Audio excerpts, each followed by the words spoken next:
So in case you haven't heard the news, Jeudy has just been traded to the Cleveland Browns for a 5th and a 6th round pick in 2024. So let's dive into this deal and talk about how it's a really good deal for Cleveland and try to understand what Denver is doing moving forward from here. So let's get into it.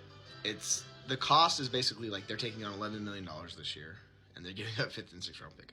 For that, in the NFL wide receiver market, getting a capable, productive wide receiver, which Jeudy is, I get he's been disappointing, but that's more expectation related than anything else. He's clearly an upgrade over Elijah Moore, who has been one of the more inefficient wide receivers the past 2 years, even with New York and his time in Cleveland.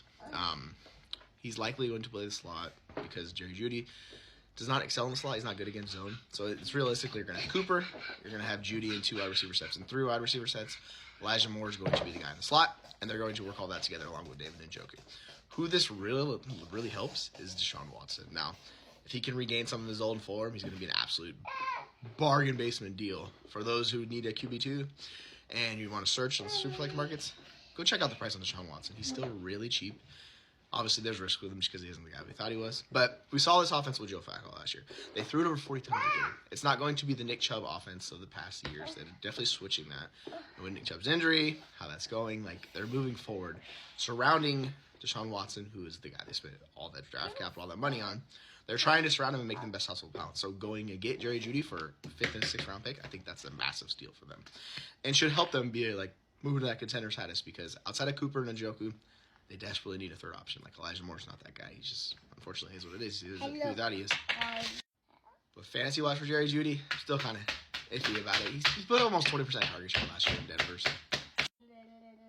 On the flip side with Denver, I don't know what the heck Denver's doing. It looks like they're doing a long-term rebuild, but with Jeudy being on the trade block seemingly the last 18 months straight, it's clear he was never a Sean Payton guy. It just didn't fit with what Sean Payton wanted to do. I don't really understand what Sean Payton's doing with Denver. It just seems like he's trying an old-school offensive approach in today's NFL. I don't know if that's going to work, but they have no quarterback. And really, it's Cortland Sutton, who's fine, and Marvin Mims, who's just has a lot to show. He has a lot to show before he's a proven NFL commodity. So, overall, you kind of get the direction these teams are going. It's like 2 ships going in a completely different situation. Denver's tearing it down, rebuilding. They got rid of Russ. They got rid of Jeudy.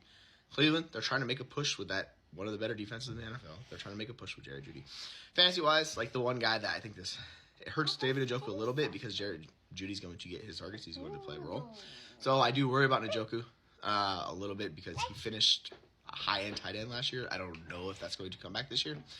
But overall, it's Deshaun Watson. If you want to invest in anyone in this offense, it's Deshaun Watson. He gets the biggest win for this.